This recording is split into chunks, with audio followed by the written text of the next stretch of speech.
Welcome to day 5 of the Seeing Jesus Challenge. Our reading today was from the perspective of the woman at the well and how she encountered Jesus and how he changed her life. But I want to see it from a little bit different perspective for just a moment.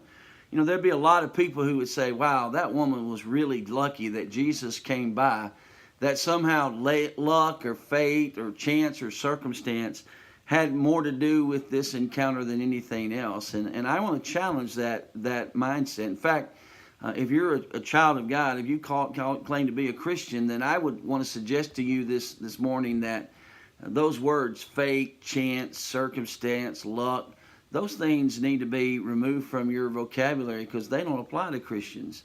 I want you to see that what happens with this woman in Jesus is intentional, that it's something that Jesus designed to take place. And I see that in 3 ways.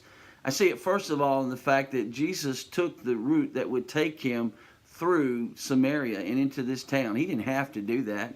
In fact, most Jews, when they were traveling from where Jesus was to where he wanted to be, they went around Samaria. They didn't go anywhere close to it. They hated the Samaritans that much. And that would have been the road well traveled, the road most people would be on. But Jesus didn't pick that road.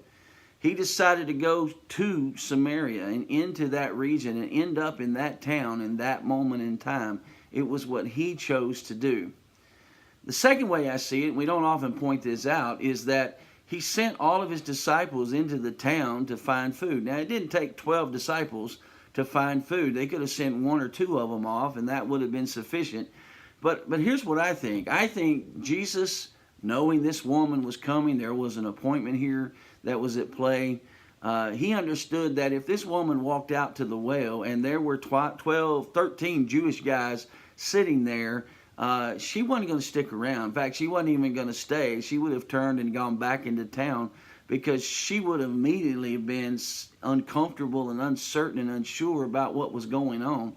And so I think Jesus sent the disciples into town so that he would be there by himself and she would be less intimidated as she arrived.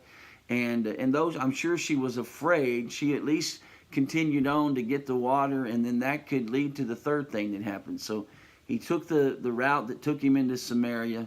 He sent the disciples in the town so that he'd be alone and could talk with this woman.